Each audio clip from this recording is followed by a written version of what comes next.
Good afternoon. I'm Rochelle Bilal, the sheriff for the city and county of Philadelphia. And I say her name, Renee Good. Renee Good. Renee Good. Renee Good. Renee Good. Renee Good. This should not have happened, but we're here today.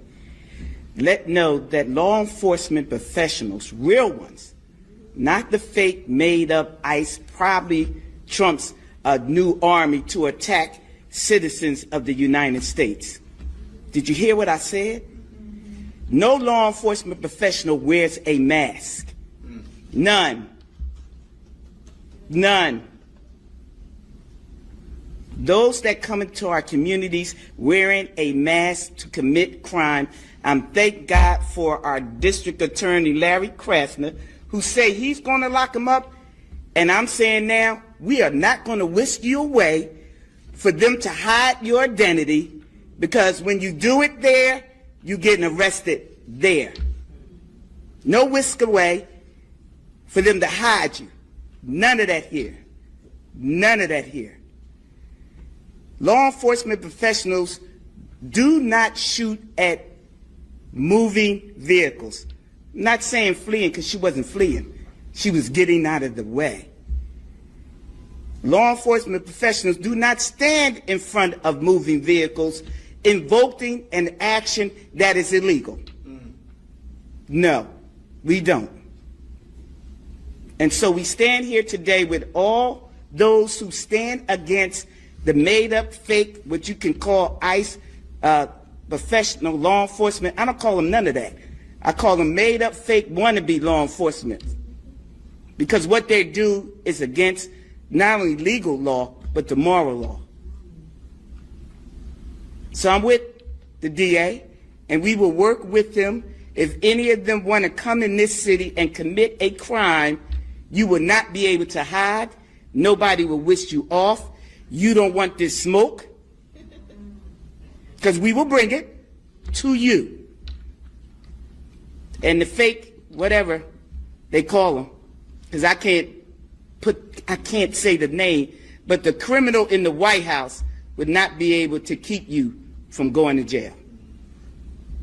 Renee Good should be here today. And to her family, we are saying law enforcement professionals are not the ones here in this city that would do that. But here's the last thing that I will say. Law enforcement professionals around the country do their job, and we have been fighting for years to build that bridge between us and our communities. You have one negative nutcase that causes this problem, and now we all have to fight again to let people know law enforcement works with communities. These crimes would not be down if we didn't have communities. Okay, so the White House is in full panic mode right now, and this time it's not coming from Congress, it's not coming from the courts, and it's not even coming from foreign allies. This is coming from inside America's law enforcement community, and it's absolutely brutal. A major police chief just went public with what can only be described as a final warning to President Trump. And the message is crystal clear.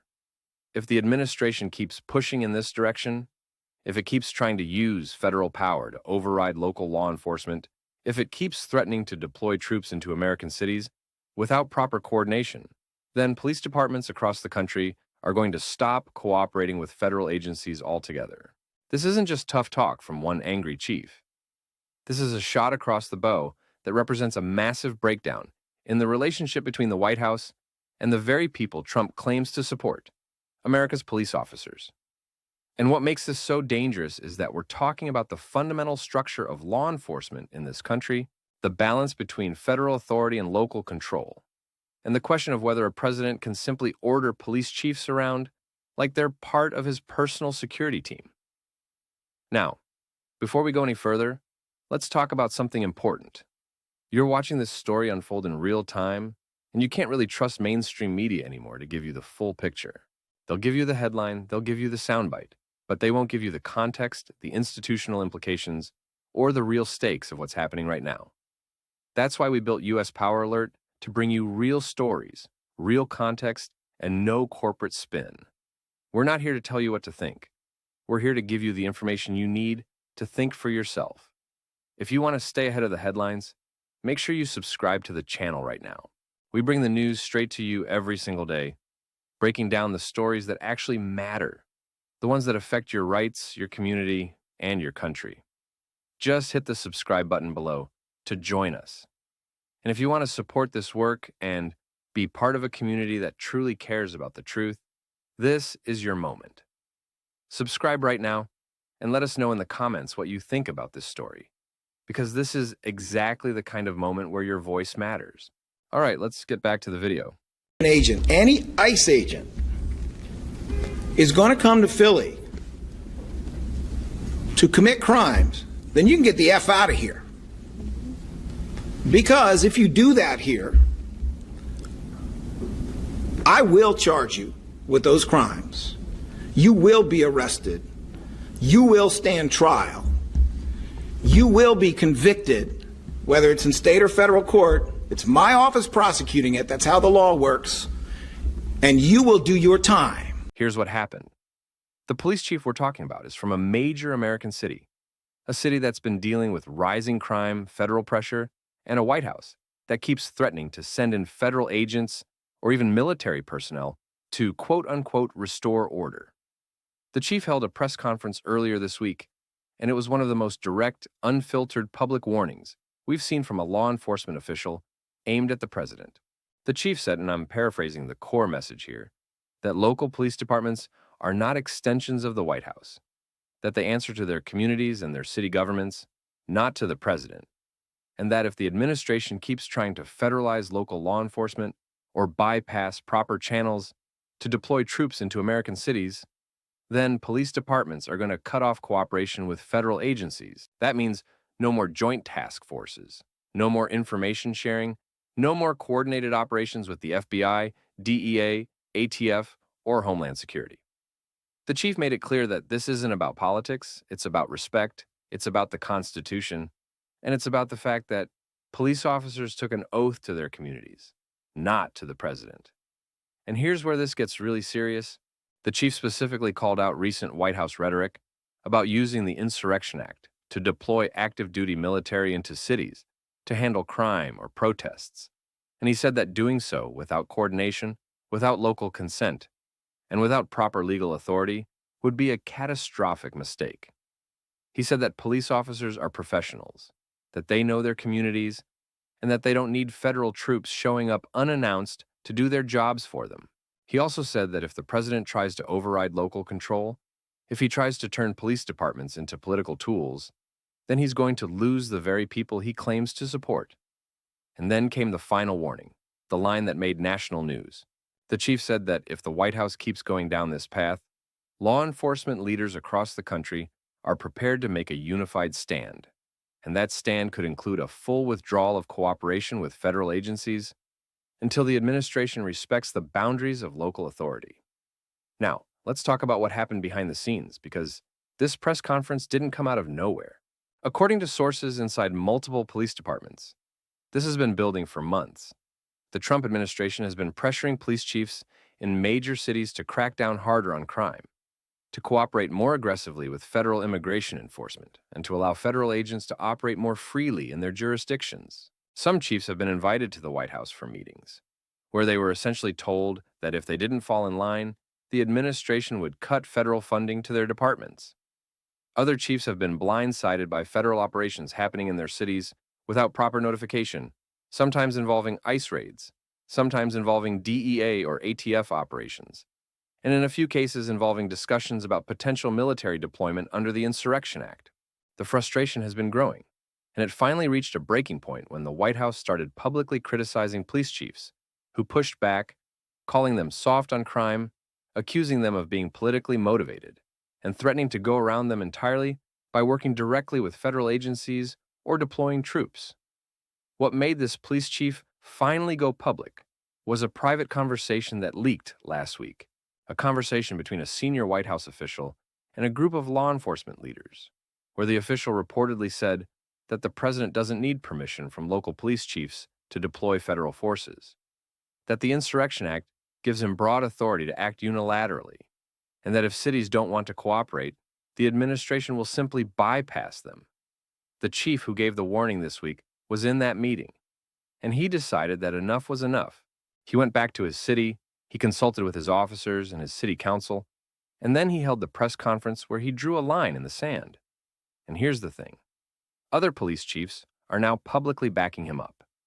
In the last 72 hours, chiefs from at least 6 other major cities have released statements supporting his position, saying that they share his concerns and indicating that they're prepared to take similar steps if the White House doesn't back down. And this is where things start to unravel. The White House immediately went into damage control mode, releasing a statement saying that the president fully supports law enforcement, that he's been the most pro-police president in history, and that any suggestion otherwise is politically motivated. But that statement didn't address the actual issue, which is whether the president has the authority to override local control of police departments, whether he can deploy troops into cities without proper coordination, and whether he can threaten to cut funding to departments that don't follow his orders. The statement also didn't address the fact that multiple police chiefs are now saying publicly that they're prepared to stop cooperating with federal agencies, which would be a disaster for national security, for major investigations, for drug enforcement, for counterterrorism, and for pretty much every area where federal and local law enforcement need to work together. And then, to make things worse, the president himself weighed in on social media, posting that any police chief who refuses to cooperate with federal authorities is failing their community. That crime is out of control in Democrat-run cities, and that if local leaders won't act, the federal government will. That post sent shockwaves through law enforcement circles, because it was essentially the president threatening to federalize local police operations, and it was exactly the kind of rhetoric that pushed the police chief to issue the warning in the first place. Within hours, the head of one of the country's largest police unions released a statement saying that the union stands with local chiefs, that police officers don't work for the president, and that any attempt to politicize law enforcement or use it as a tool for federal overreach will be met with fierce resistance. That statement was followed by similar statements from other unions, from police associations, and from law enforcement groups that have traditionally been supportive of Republican presidents. This is a full-blown institutional crisis, and it's happening right now, in real time, as the White House tries to figure out how to respond without losing the support of the very people Trump has built his political brand around supporting. Okay, let's break down what this actually means, because this is a lot bigger than one angry police chief. First, understand that the relationship between federal and local law enforcement is built on cooperation, not command. The federal government doesn't have the authority to simply order local police departments around.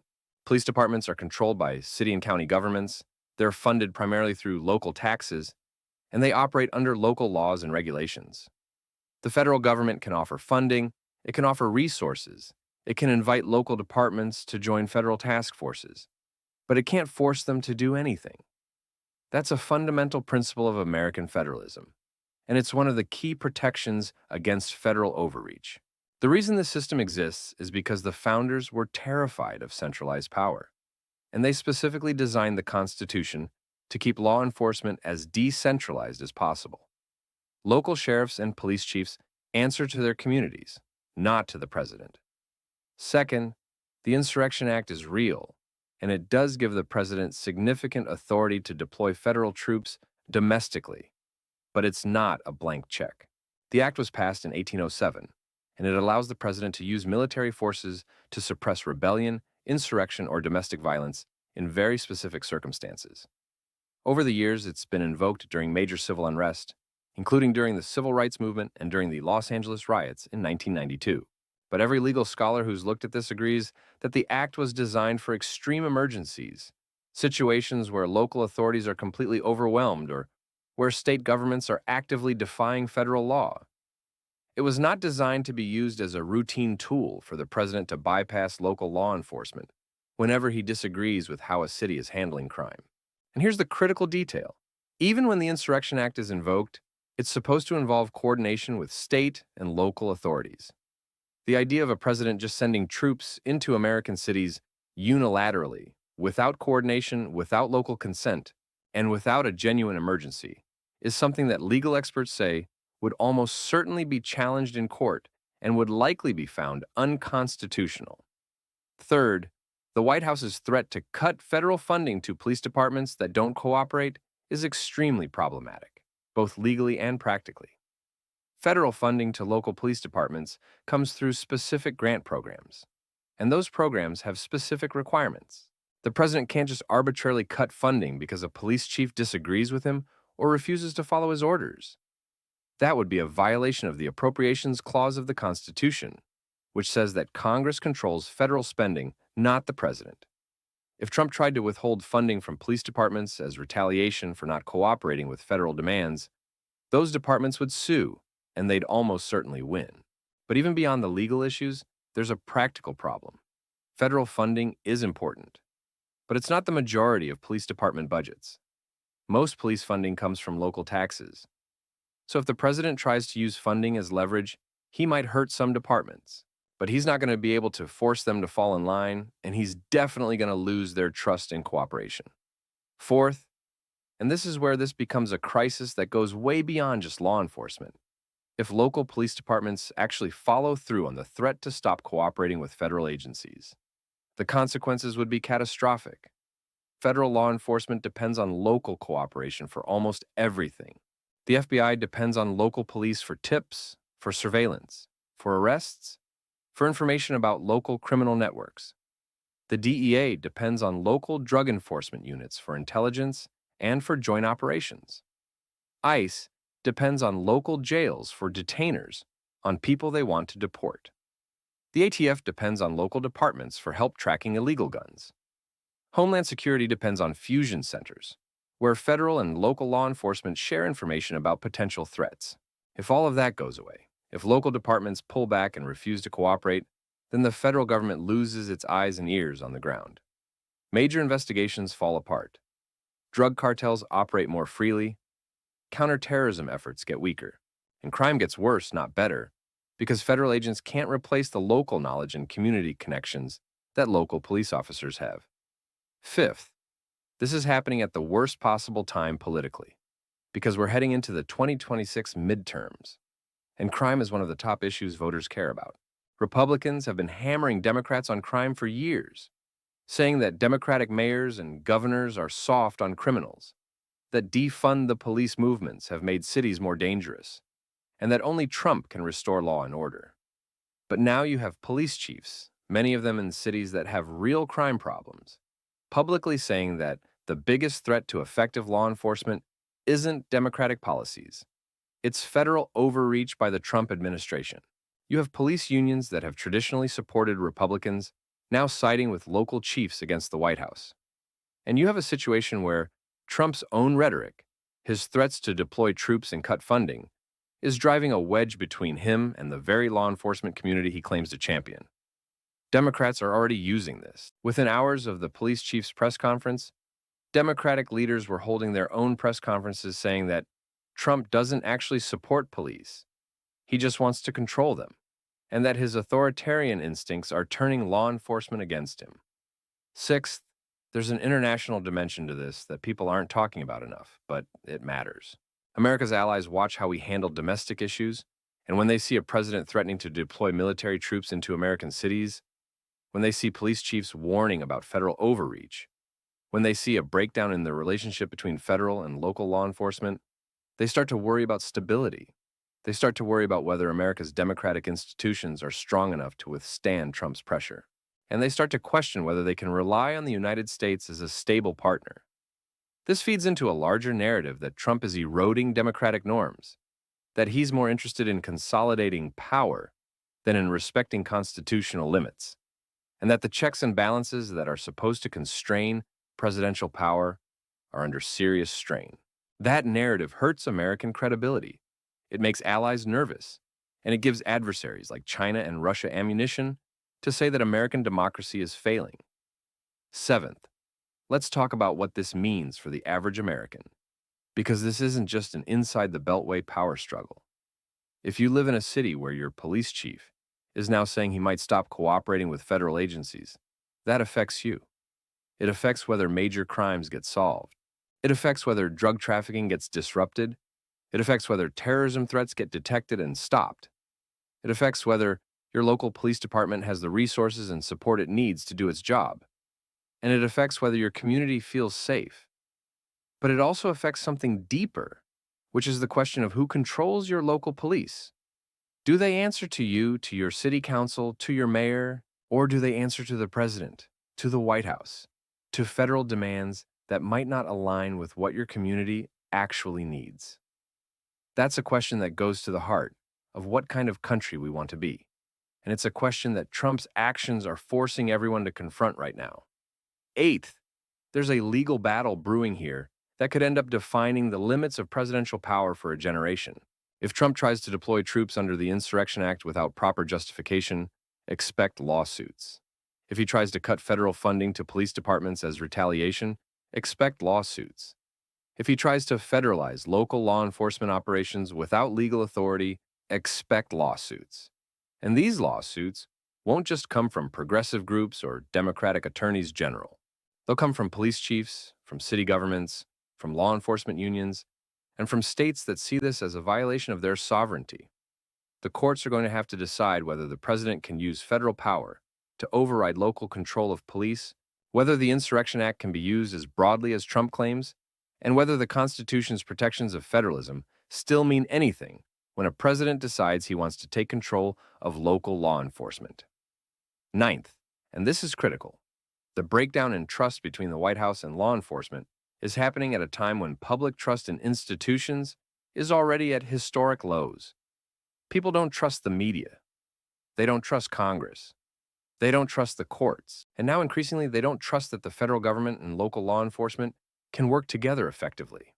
When you add Trump's rhetoric, when you add the threats, when you add the accusations that police chiefs are politically motivated or soft on crime just because they're pushing back against federal overreach, you're making that trust problem even worse. And once that trust is gone, it's incredibly hard to rebuild. Police officers start to feel like they're caught in the middle, like they're being used as political pawns. And that's exactly what the police chief who issued the warning this week was trying to prevent. 10th, let's be completely honest about the politics here.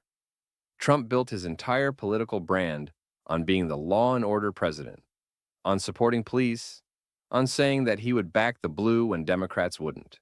But now he's in a situation where police chiefs are publicly warning him to back off, where police unions are siding with local chiefs against federal overreach, and where law enforcement leaders are saying that his actions are making their jobs harder, not easier. That's a massive political problem for Trump, and it's one that Democrats are going to exploit ruthlessly heading into 2026. The narrative is going to be that Trump talks a big game about supporting police, but when police chiefs actually push back and defend their independence, he attacks them. That's a narrative that resonates with voters, especially suburban voters, who care about public safety, but also care about checks and balances and constitutional limits on presidential power. 11th, there's a scenario here that should terrify everyone, which is that Trump actually follows through on his threats and tries to deploy troops into American cities, or tries to federalize local police operations. If that happens, you're looking at a constitutional crisis of the highest order. You're looking at potential clashes between federal troops and local law enforcement. You're looking at governors potentially activating National Guard units to push back against federal overreach. You're looking at mass protests, legal chaos, and a breakdown in the basic understanding of how law enforcement is supposed to work in this country. And you're looking at a situation where America starts to look less like a functioning democracy and more like a country where the president is trying to use military and federal power to impose his will on cities and states that disagree with him. That's not law and order. That's authoritarianism. 12th, watch what happens next, because this is moving fast. Watch whether more police chiefs come forward and make similar statements. Watch whether police unions continue to back local chiefs or whether they split along political lines. Watch whether the White House backs down or doubles down.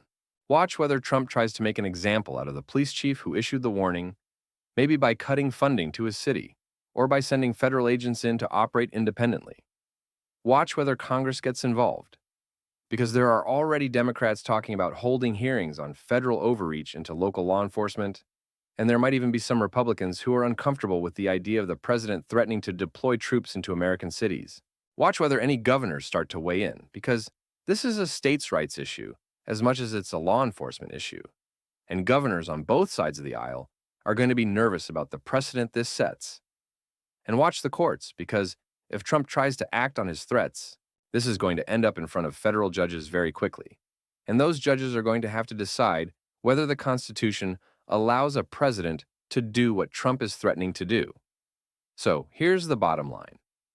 A major police chief just gave President Trump a final warning, telling him that if the White House keeps trying to override local control of law enforcement, if it keeps threatening to deploy troops into American cities, and if it keeps using federal power to pressure police chiefs to fall in line, then police departments across the country are going to stop cooperating with federal agencies altogether. This isn't just one angry chief. This is a warning that represents a growing crisis in the relationship between the Trump administration and America's law enforcement community. It's a crisis that strikes at the heart of federalism, at the balance between federal and local power, and at the question of whether a president can use military and federal authority to impose his will on cities and states. The legal battles are coming. The political fallout is already here, and the stakes couldn't be higher because we're talking about who controls America's police, whether the Constitution's protections against federal overreach still matter, and whether Trump's vision of law and order is compatible with the principles of local control and democratic accountability that have defined American law enforcement for more than 2 centuries. This story is far from over, and what happens next could define not just Trump's presidency, but the future of federalism and law enforcement in America for years to come. Keep your eyes on this, because this is one of those moments where the institutional guardrails are being tested in real time, and the outcome is going to shape the country we live in.